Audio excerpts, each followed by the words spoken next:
चाय कॉफ़ी सबकी अलग अलग कहानियाँ होती है चाय कॉफ़ी को लेकर के। जब भी आप किसी मेहमान के यहाँ जाते हैं, किसी मित्र से मिलने जाते हैं या फिर बाहर कभी घूमने जाते हैं, तब अलग अलग कहानियाँ आपके भी होंगे अगर चाय कॉफ़ी को लेकर के।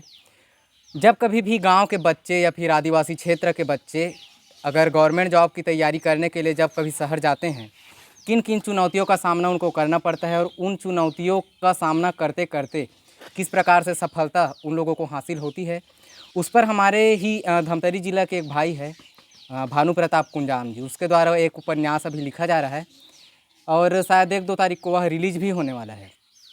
आखिर क्या कुछ स्ट्रगल एक गांव के लड़के का रहता है, उन्हीं से हम लोग जानना चाहेंगे। नमस्कार, मैं सुरेश साहू हूं और आप झारखंड न्यूज़ देख रहे हैं। इस वक्त हमारे साथ भानु प्रताप कुंजाम जी मौजूद है। बता दें कि माइक्रो आर्टिस्ट होने के साथ साथ Guinness book of world record में आपका नाम भी दर्ज है। उसके साथ ही साथ आप एक लेखक भी है। लेखक इसलिए क्योंकि अभी आपका उपन्यास आने ही वाला है। तो सबसे पहले तो स्वागत है भानु भाई। सबसे पहले झारखंड न्यूज़ के सभी दर्शकों को नमस्कार, जय जोहार। जैसे कि हमारे साथी सुरेश जी ने बताया कि मैं एक माइक्रो आर्टिस्ट साथ साथ एक राइटर भी हूँ और हाल ही में मेरी किताब आने वाली है जो शायद संभवतः 1 या 2 सितंबर तक आ जाएगी। तो सुरेश भाई, जो हमारी जो कहानी है चाय कॉफ़ी, कहानी के जो टाइटल है, पुस्तक का जो टाइटल है उसमें चाय कॉफ़ी है, लेकिन कहानी चाय कॉफ़ी की नहीं है। चाय कॉफ़ी क्यों रखा गया, ये एक दर्शन का विषय है, क्योंकि चाय कॉफ़ी का भी एक स्ट्रगल होता है और उसको मैं पाठकों के ऊपर छोड़ता हूँ कि मैं क्यों चाय कॉफ़ी रखा। और रही बात स्ट्रगल की, तो एक ऐसा होता है कि एक युवा के मतलब जब एक बच्चा लड़का एक समय बाद उसके जीवन में से एक प्रकार ग्रहण लगता है जब वो जवानी के दहलीज पर पैर रखता है, तब उसके कंधे पर कई सारी जिम्मेदारी आ जाती है। तो उनके कई सपने भी होते हैं, वो चाहते हैं कि बिजनेसमैन बने, नौकरी में जाए या कुछ अच्छा ऐसा काम करे जिससे उनको आगे उनको ज़िंदगी जीने में सहूलत हो। तो मेरी जो कहानी है चाय कॉफ़ी, वो गांव के 3 लड़कों की कहानी है जो छत्तीसगढ़ में जो बिलासपुर गांधी घड़ी चौक जो है ना, तो गांधी चौक, तो गांधी चौक की जो कहानी है, गांधी चौक की वहाँ की जो वहाँ पे रहते हैं, वहाँ जो स्ट्रगल करते हैं, तो उनकी एक कहानी है। और पुस्तक में दिखाया गया है, कहानी में दिखाया गया है कि जब गांव के लड़के जब तैयारी की फील्ड में उतरते हैं, जब खुद को एस्पिरेंट ग्रुप में देखते हैं, तो उनके सामने किस तरह की प्रॉब्लम आती है, किस तरह से कठिनाइयाँ आती हैं, कितने उतार चढ़ाव होते हैं और उसको किस तरह से आगे मतलब पार करने की कोशिश करते हैं, किस तरह से उनसे दो चार होते हैं। तो मेरी पुस्तक में वो स्ट्रगल को दिखाया गया है और हर परिस्थिति में नेवर गिव अप, यानी कि हर परिस्थिति में आगे बढ़ने का जो कहानी है वो और जो सीख है वो हमारे चाय कॉफ़ी में मिलती है। आपके हिसाब से आपके जो उपन्यास है उसमें एक गांव का लड़का जो है गवर्नमेंट जॉब की तैयारियां करते हैं बिलासपुर में जा कर के। आपको क्या लगता है सफल होने के लिए गवर्नमेंट जॉब ही ज़्यादा ज़रूरी है? क्योंकि आज के डेट में कंपटीशन जो है सबसे ज़्यादा गवर्नमेंट जॉब में है। अगर बाकी के सेक्टर में हम लोग देखें, अगर कुछ और करना चाहें, क्योंकि इस वक्त हम लोग जहाँ मौजूद है सुधीर देव भाई के हम लोग गार्डन में मौजूद है। बता दें कि एक शौक़ ने इन सभी चीज़ों को जन्म दे दिया है। आप जो मेरे साइड में देख सकते हैं कि जो भी वृक्ष है, जो गमले हैं, या खुद से तैयार किया गया है। उधर भी जो आप पक्षी देख रहे हैं, कई यहाँ पर पशु भी है जिसको पालने का शौक़ इस कदर उसके मन में हावी हुआ कि वह अपने घर को ही एक बहुत बड़ा जू बना लिया है। तो सफल तो ये भी है, सफल आप भी हैं। अगर आप एक माइक्रो आर्टिस्ट है, Guinness book of world record holder भी हैं, तो क्या गवर्नमेंट जॉब पाने वाले को ही हम लोग सफल कह सकते हैं? नहीं, सफलता को हम किसी एक परिभाषा में परिभाषित भी नहीं कर सकते। और मेरे जो कहानी के जो पात्र हैं पंकज भैया, पंकज भैया बताते हैं कि सफल होना महानता का निशानी नहीं है, मतलब सरकारी नौकरी महानता का निशानी नहीं है। सरकारी नौकरी केवल जीविका उपार्जन का एक साधन है और हर युवा का एक मतलब चाहत होती है कि वो एक अच्छी जॉब करे। तो मैं भी खुद मैं नहीं कहता कि केवल सरकारी नौकरी ही सफलता का पर्याय है, सफलता का परिभाषा है। तो सफलता के ऐसा एक लाइन भी है कि success is a journey not E destination, मतलब सफलता एक जर्नी है, कि यात्रा है, जिसका कोई स्टेशन नहीं है। हम्म, मतलब आप जिस जैसा एक आप सुधीर भाई के जिक्र किए, तो सुधीर भाई का भी एक एम रहा, एक लक्ष्य रहा। जब उस लक्ष्य को हासिल कर लिए तो उनके लिए फिर से एक नया जर्नी बना, एक नया मंजिल मंजिल बनी। तो उस मंजिल को फिर पाने के लिए उन्होंने प्रयास किया। तो मैंने सफलता का परिभाषा शायद में एक दर्शन है जैन धर्म में, अनेकांतवाद। तो अनेकांतवाद में दिखाया गया है कि हम किसी एक चीज़ को या किसी मुकाम को हासिल करना सफलता नहीं कहते।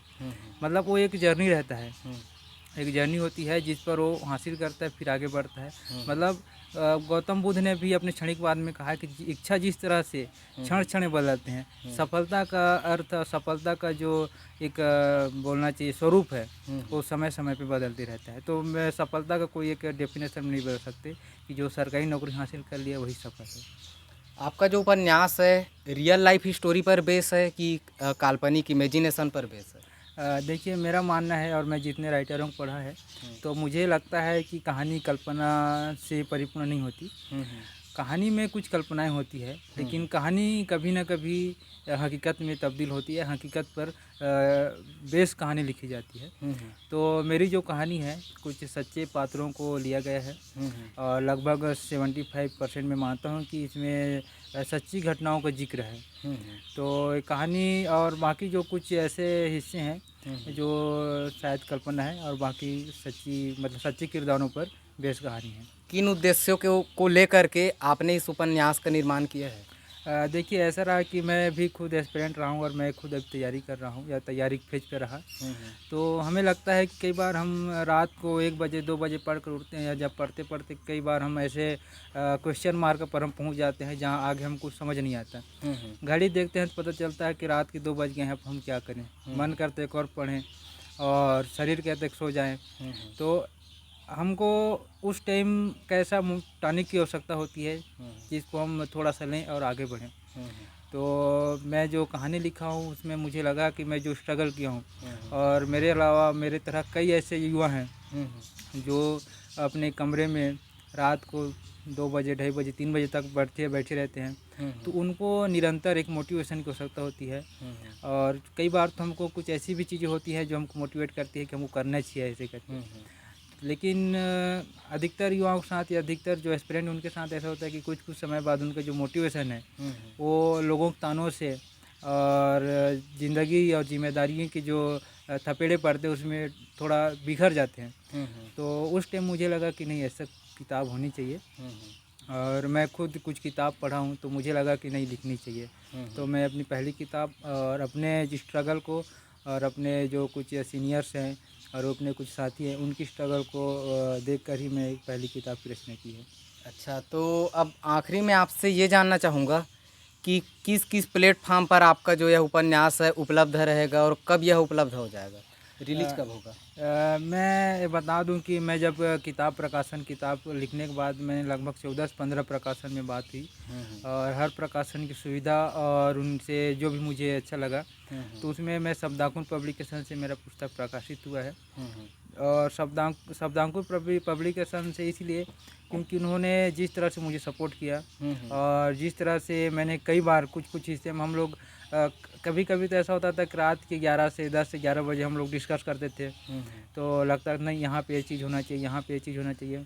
और कई बार मैं खुद एक ऐसा काम भी कर रहा हूँ, ड्यूटी में रहते तो ड्यूटी में रहते हुए भी कई बार मुझे लगता था यहाँ से पब्लिकेशन से कुछ मैसेज वगैरह आते थे कि सर यहाँ पे कैसे करेंगे यहाँ पे, तो मैं भेज देता था। तो वो मेरे अगले मैसेज के इंतज़ार करते थे। तो कब से लिख रहे थे आप? मेरा पिछले साल, यानी कि मैं पिछले साल जुलाई से स्टार्ट किया था। अच्छा। और बता दूं कि मैंने पूरी कहानी जो ड्राफ्ट है, यानी कि जो कहानी को लगभग 28 दिन में कंप्लीट किया था।